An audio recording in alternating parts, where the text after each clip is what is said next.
Hi everybody, my name is Dr. Joseph Hammer, and in this video I am going to answer a question submitted by an international student. And this student specifically says, hey, I'm not sure if it's worth it for me to apply to counseling or clinical psych doctoral programs like PhD programs or PsyD programs if I'm an international student, specifically because these sorts of programs have an applied component. And what I take that to mean from the student is that they're referring to the fact that all of these programs require you to learn how to do talk therapy, which is sitting in a room, talking with one or more people, and having in-depth conversations, emotional conversations, difficult conversations that use a lot of American English words if you're practicing in the United States and working with a native English speaker. It requires using a lot of complex words that may not often be used in conversational English with strangers out there in the world, like ordering food or asking where the bathroom is or other small talk at parties sort of stuff. Instead, therapy is very emotional, uses a lot of complex language that's specific to mental illness, mental health, and therapy terms that are specific to our profession. So if the question is, how fluent do I need to be in traditional American English to have a shot at getting into and thriving in a doctoral counseling or clinical psych program, then my answer would be that you do need some degree of proficiency. You probably need more proficiency than you would need for other non-talk therapy professions like chemistry or computer science or other stuff that's less verbal.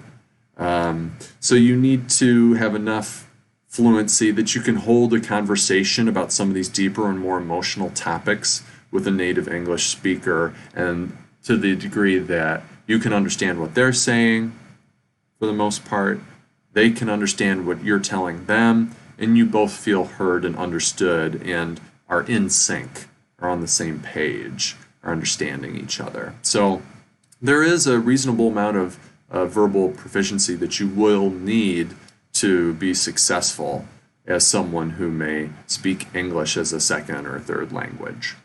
Not only is there that verbal proficiency component, but there's also a written English proficiency component, because in all PhD and PsyD programs in counseling or clinical, you'll have to at least write APA-style research papers in your classes, and that requires a strong grasp of written English. Likewise, if you're in the PhD programs in particular in counseling or clinical psych, you are going to have to contribute to the writing of manuscripts that would be submitted to English language APA-style journals, where you're trying to submit these manuscripts for publication in these journals, and those have a very high standard for grammar and syntax and clarity when using the English language, and specifically using it in this scientific language way. You know, it's not just conversational English, but it has a very precise style that can be very challenging, not only for native English speakers. I mean, I think back to learning APA style. I'm very fluent in written and oral English, and it's my first language, but it was still hard to learn to write in this very rigorous APA style. So I can't imagine how much more difficult it would be for someone who's less fluent in written and oral English. So not only is the oral component present because of having to learn how to do therapy, but there's the written component because of having to write in APA style. So those are two things you need to think about. And I've got to say that there are lots of international students, particularly in counseling psych programs. There's plenty of international students who do really well as graduate students, as doctoral students or master's students in counseling psych. And I think to the probably same extent in clinical psych too.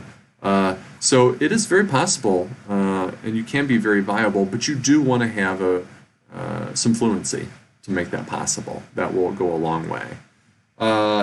Check the program websites that you're interested in applying to, and also check the graduate school's webpage at that institution to see if either the program or the grad school has minimum requirements for the TOEFL score, which is the test that non-native English speakers sometimes need to take to demonstrate their degree of written and oral English proficiency because they may have requirements around minimum levels of fluency to be eligible to apply to these sorts of programs. So I hope that was helpful, and appreciate that student submitting that question to me to answer. So I look forward to answering more questions in the future. Use my website and the contact part of my website to submit questions. Be happy to answer them over email or sometimes in video like this. Thanks a lot.